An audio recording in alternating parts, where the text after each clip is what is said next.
Vamos entonces ahora a tener una breve meditación en la palabra del Señor. Vamos a abrir la palabra de Dios en el libro de Ruth, el capítulo número 1.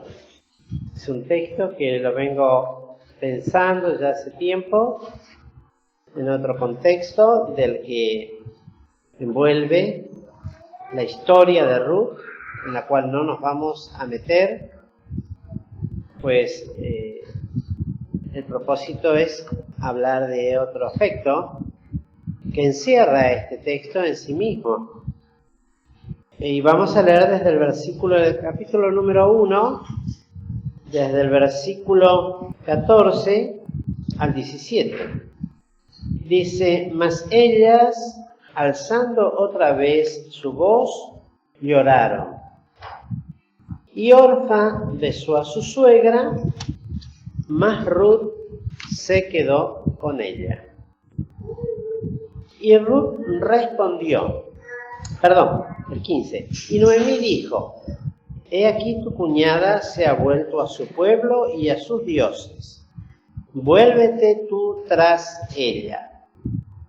Y Ruth respondió: no me ruegues que te deje y me aparte de ti, porque donde quiera que tú fueres, iré yo, y donde quiera que vivieres, viviré.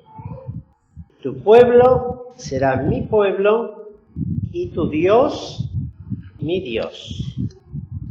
Donde tú murieres, moriré yo, y allí seré sepultada. Así me haga Jehová, y así me dé, que solo la muerte hará separación entre mí y ti. Y volviendo un poquito a lo que le decía al principio de este texto, lo que por sobre todas las cosas me impactó fue la libertad de elección frente a una situación presentada, difícil, complicada, y que pareciera que no tuviera otra salida que la que tomó una de las nueras de Noemí, y trae lecciones muy preciosas que Dios mediante se estudiarán en su momento. Pero este pasaje y el compromiso que toma Ruth con Noemí, inmediatamente me hizo pensar en San Juan, capítulo 6. San Juan, capítulo 6, donde, en otras palabras, pero en similar situación de decisión, el Señor Jesús presenta nada más y nada menos que a sus discípulos, aquellos que habían estado con Él desde el momento en que Él los escogió. Teológicamente hablando, ese escogimiento va mucho más allá del momento que el Señor comienza su ministerio y comienza recorriendo las playas y los puertos pesqueros buscando a sus distintos discípulos.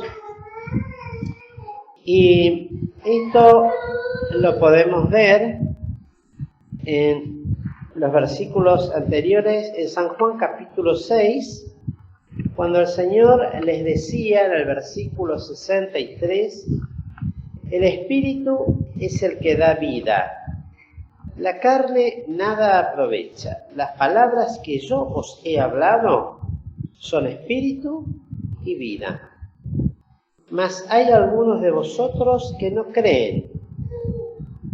Y acá una revelación verdaderamente teológica y de carácter eterno, pues dice, porque Jesús desde el principio Y siempre lo asociamos, vuelvo a repetir, a aquel momento en que Él comienza a hacer la elección y empieza a llamar a los discípulos, pero en este campamento hemos podido ver que tales cosas sucedieron mucho antes todavía de que nada absolutamente fuese creado.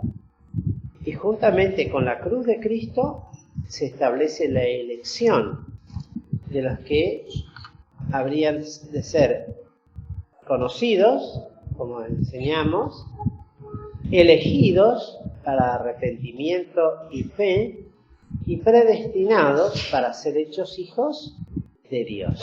Esto significa estas palabras que Juan, el teólogo, revela aquí por inspiración del Espíritu Santo al decirnos, porque desde el principio, y no se refiere, vuelvo a repetir, esto es algo muy fuerte para nuestro entendimiento. Ese principio, esa palabra que tantas veces lo hemos leído y lo asociamos a algo tan cercano en el tiempo como ese momento, se refiere a aquel tiempo, sin tiempo, en la eternidad antecedente.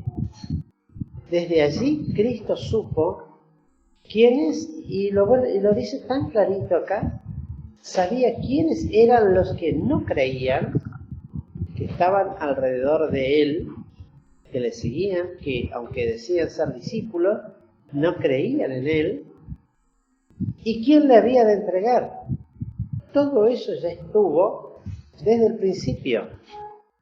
No surgió bajo ningún aspecto como ocasionalmente o que surgiera en la medida en que las cosas iban aconteciendo en la historia de la humanidad, en la historia de Cristo, en la historia de Judas, desde el principio. Esto es algo notable, admirable en la omnisciencia, omnisapiencia, omnipresencia, en el todo poder de Dios y en la elección personal y de la libre elección personal. Nosotros, por supuesto, estamos absolutamente, y lo vuelvo a repetir, como lo dijimos, en contra de lo que se denomina como la predestinación. Lo voy a decir así, tal vez no es la palabra más arbitraria de Dios. Este se salva, este se pierde, este se salva, sino que hubo un conocimiento, un guiar a elección, y Cristo lo dice en el 65. Por eso os he dicho que ninguno puede venir a mí si no le fuere dado del Padre. Hay toda una guía de carácter espiritual eterna para tener ese encuentro importante del hombre que habría de creer en el Señor Jesucristo. Si no le fuere dado del Padre, esto es algo que Dios lo da arbitrariamente, eso sí, a los que creen y a los que no creen, de ser predestinados, hechos hijos de Dios. Y entre ellos estaba, dentro de los propósitos de Dios también, elegir a Judas, el que le iba a entregar, porque tenía que cumplir el propósito que en la eternidad vio Dios que estaba en el corazón de Judas y que no habría de creer en Cristo aunque anduviera con Él, participara con Él, mojar el pan en su plato, de tal la confianza que el Señor le permitió llegar a tener en su vida. Y muchos volvieron atrás, mas no andaban con Él. Y ya no andaban con Él, perdón. Y dijo entonces Jesús a los 12, y ahí lo asocio a la primera lectura que tuvimos. ¿Queréis vosotros iros también? Es notable la libertad con que Cristo nos hace libres. Porque a nadie tiene atado así de una manera arbitraria o soberana, como algunos dicen. No te puedes ir de Cristo o de Dios, porque Dios predestinó que estés unido a Él para siempre. Y es así, ¿queréis iros vosotros también? ¿Y eso cuántas cosas implica? En el caso de Ruth implicaba una decisión, que ella, es tan hermoso ese texto, muchos lo utilizan para el matrimonio. Pero en realidad, bueno, es aplicable. Pero es la relación entre dos seres humanos y la fidelidad a su suegra y el amor a su suegra. Pero en este caso apliquémoslo a Cristo y a esta pregunta que Él hace y que siempre lo decimos. La verdad es que si alguno, sea quien sea, no está de acuerdo, y esto tiene que ver con los fundamentos con los cuales fue establecida el testimonio, nuestras iglesias, el cuerpo de doctrinas que tenemos, todo lo que ello implica, es esta expresión de Cristo. ¿Queréis iros vosotros también? Nadie está atado a lo que Cristo enseña y establece en su palabra. Lo que reveló es para que cada uno en su entendimiento tome su decisión. La decisión de Ruth fue aquella, que es hermosa, y si lo lleváramos en lugar de un matrimonio a la persona de Cristo en mi corazón, qué declaración de amor tan grande, ¿no? Mucho más profunda y de carácter eterno que cualquier relación humana, que ya de por sí es ejemplar, pero en este caso sería de carácter espiritual, con una trascendencia que tiene que cumplir el propósito de permanecer en el tiempo hasta la muerte. Hay un salmo que dice hasta la muerte. No, capitán, ¿ya? Bueno, pero ¿por qué estoy bajo las órdenes de ese capitán? Porque le amo. Y no puedo pensar en otro Dios que este Dios, el cual nos salvó en su infinita misericordia. Donde tú vayas, iré yo. Habla de un servicio.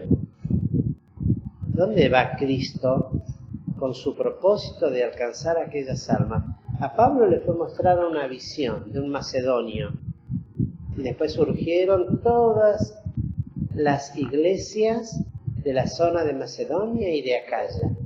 Corinto, Filipos, Tesalónica, Berea y tantas otras, que no están escritas los nombres, y de tantos hermanos. Ahí sí quería ir Cristo, y no permitió por su espíritu que Pablo fuera a las zonas de Asia. Después se ocuparían otros de Asia.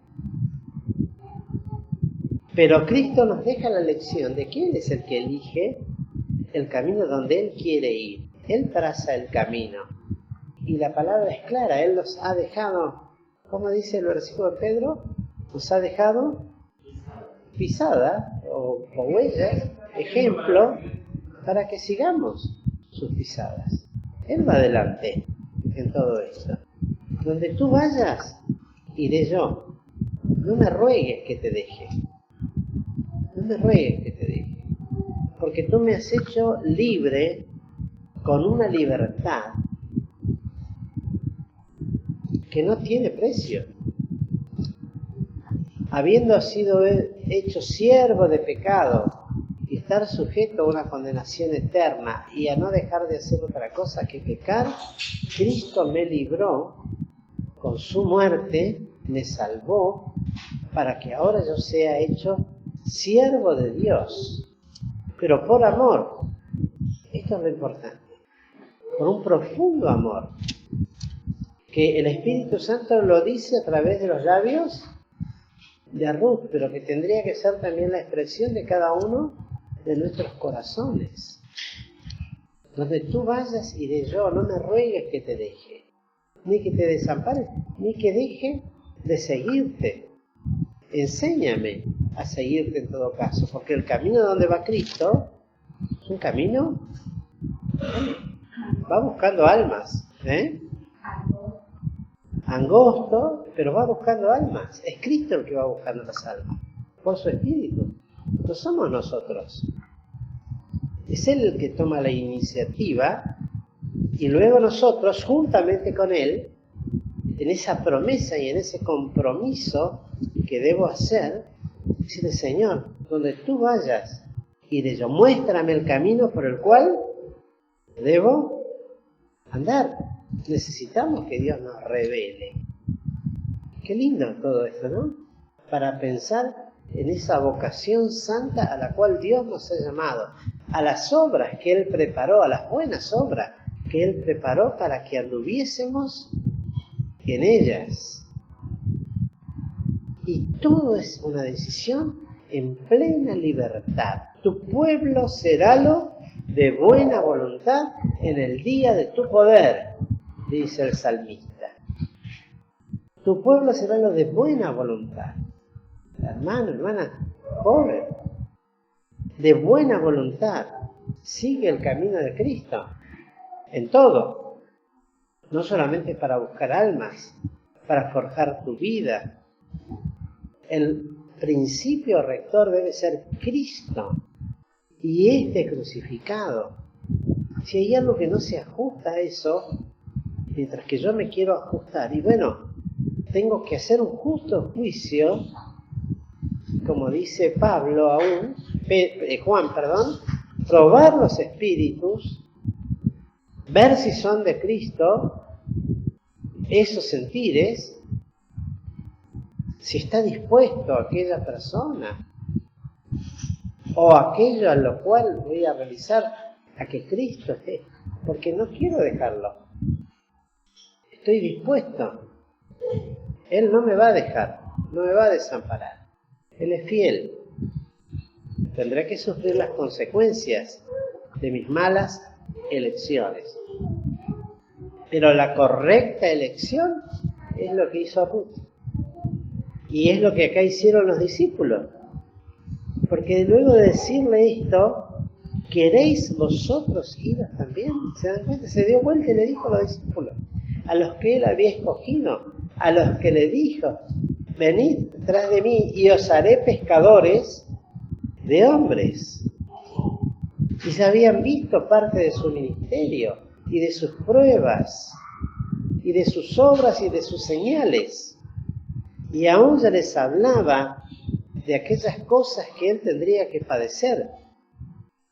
Y la respuesta de Simón no es la respuesta de un hombre, sino es la respuesta de Dios en el corazón de un hombre. Es como cuando, bienaventurado eres Pedro, porque no te lo reveló carne ni sangre, mas mi Padre que está en los cielos, Él te lo reveló. Y acá dice esto Pedro, ¿a quién iremos? ¿A quién iremos?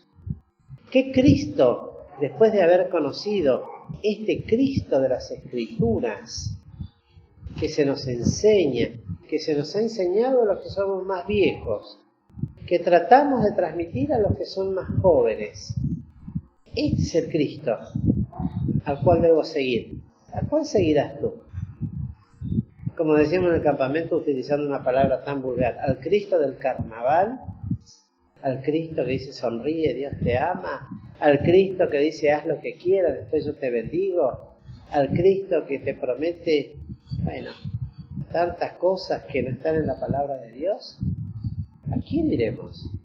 ¿A quién seguiremos? ¿A quién serviremos? Es tu elección.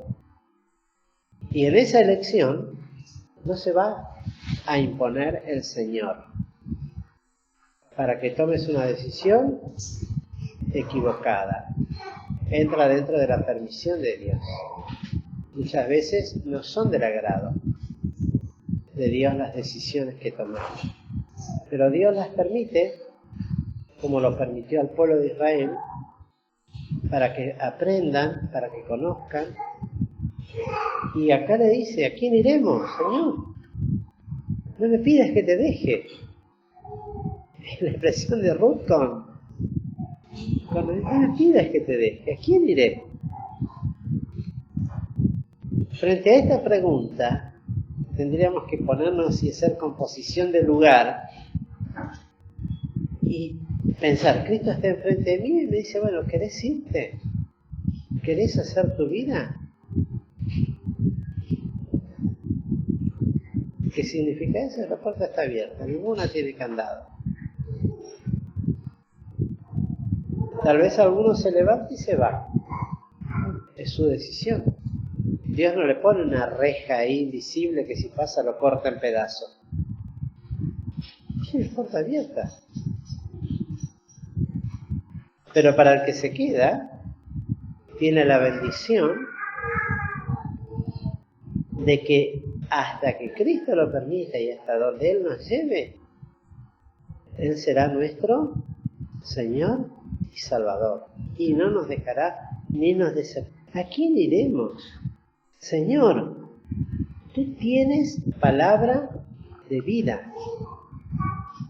¿Dónde hay palabra de vida? En aquel que promete solamente prosperidad, en aquel que promete un mejor pasar en este mundo, terreno, animal y diabólico, podemos decir. Tú tienes palabra de vida.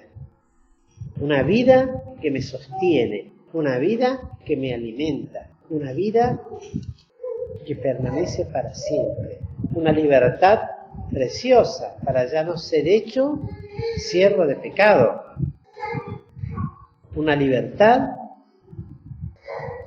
para que no la use como cobertura de malicia, sino para que pueda vivir como quiere Cristo, santamente, irreprensiblemente,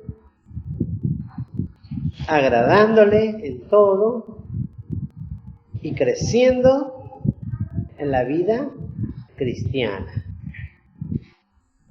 Pues todo eso tiene gran promesa de remuneración y galardón.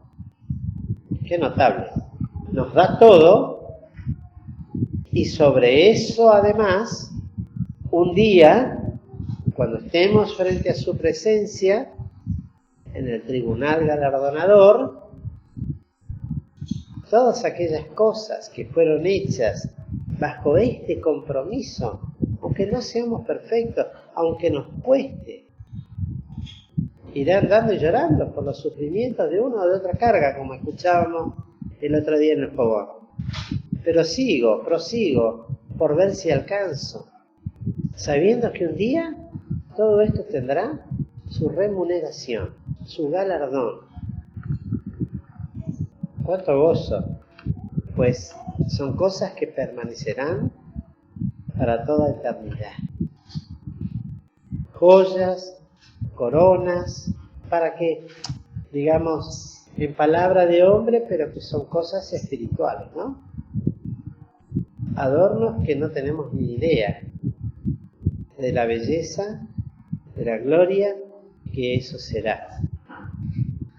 Y nosotros creemos y conocemos que tú eres el Cristo, el Hijo de Dios viviente, con todo lo que eso contiene.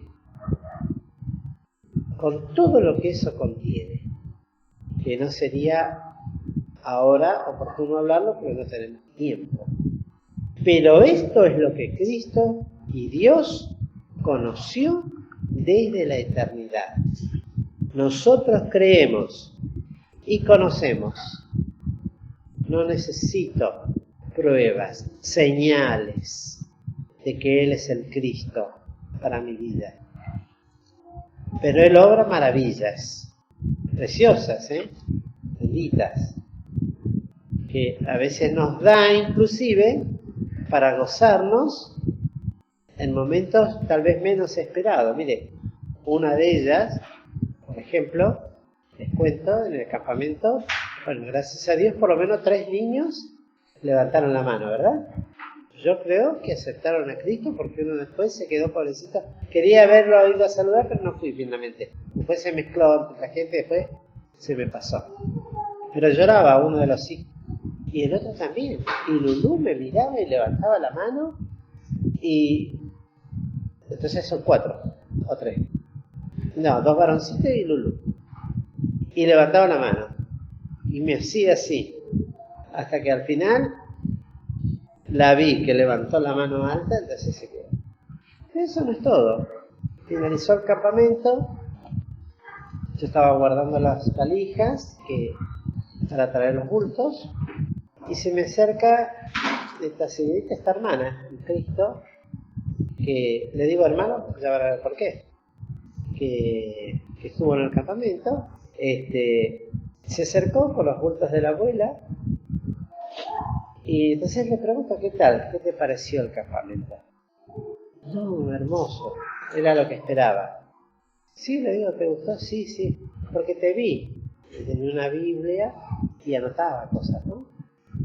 Y como yo había visto que ella hacía dibujos muy lindos, entonces le pregunté, porque a veces uno tiene la costumbre de ponerse a dibujar en lugar de tomar nota, ¿no? Parece que están tomando nota, pero están dibujando. Entonces le digo, ¿estabas dibujando o tomando notas? No, estaba tomando notas, estaba escribiendo cosas. Le digo, mira, te voy a ser directo. ¿Cuál fue tu experiencia con Cristo en este campamento? Y hoy lo acepté, me dijo.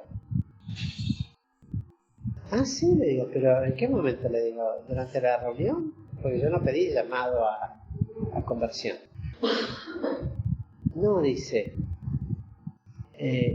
ya el primer día, cuando usted pidió que levantaran la mano, yo la iba a levantar. Yo vi que hizo una amague, pero se quedó. Iba a levantar la mano, pero pensé, no, vine hasta los 8 años, después de tanto tiempo, y ya el primer día levantar la mano, me pareció que no era oportuno. Entonces le digo, bueno, pero lo hiciste, ¿y dónde lo hiciste? No, lo hice hoy, después que terminó la reunión, cuando fui a hacer los puntos en la carpa, porque sentía que me latía el corazón y lo sentía calentito. Así me dijo.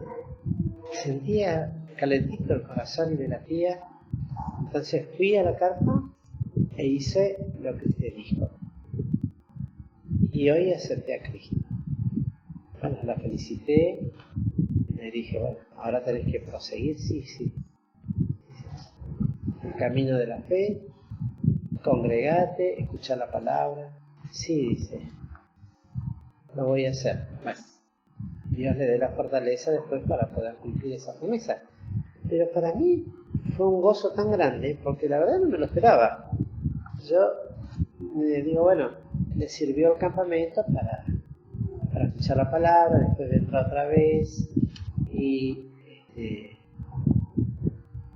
Señor hará su obra, seguramente después tendrá otras experiencias de confirmación. Pero qué precioso, porque como el Señor obra y Él busca las almas y Él los guía. Nadie puede venir al Padre si no es por mí. Está la presencia de Cristo por su Espíritu obrando a través de la palabra, del consejo oportuno, que es todo el conjunto, no es solamente una predicación, es todo el conjunto, la comunión espiritual, los que sirven, los que trabajan, el espíritu con que lo hacen. ¿Quién es mayor? ¿El que se sienta a la mesa o los que sirven a la mesa? Dice, ¿no es el que se sienta a la mesa? Bueno, yo soy como el que sirve, decía Cristo. Entonces sería interesante preguntarnos, ¿no? Porque a veces pensamos que los que sirven no son tan importantes como aquel que predica la palabra. Todo es hacia el conjunto. Nosotros creemos y sabemos que tú eres el Cristo. Eso lo hace el que sirve un plato como el que predica el Evangelio. Con la misma fe, no me pidas que te deje. Porque lo que estoy haciendo lo hago por amor al Señor. Y todo lo que hacéis, sea de palabra o de hecho, hacedlo en el nombre del Señor. Nosotros creemos que tú eres el Cristo, el Hijo de Dios viviente. Bueno, después viene la respuesta de Cristo, declarando quién era Judas, pero también tiene otra aplicación. Hermano, le quería contar esto también, como parte del privilegio que tenemos de servir a Cristo. Y como decíamos con mi señora esta mañana hablando, ningún trabajo en el Señor es vano. Así dice, ¿no? Y Pablo decía, no sea que haya trabajado en vano. Tanto esfuerzo del campamento y fue en vano. Bueno, gracias a Dios, y no sabemos todavía la repercusión de la palabra, no solamente en nosotros, sino en otros que han de escuchar, y aún los que han escuchado y se han retirado. Que el Señor bendiga su palabra y ese compromiso que debemos ir a lo largo de nuestra vida concretando con el Señor. Más allá de las experiencias contradictorias, porque la promesa de Ruth no fue en un momento fácil, el compromiso. Y el compromiso de los apóstoles no fue en un momento fácil y dulce frente a ellos. Que el Señor nos bendiga y nos ayude también a nosotros a saber escoger el mejor camino, como decíamos el otro día.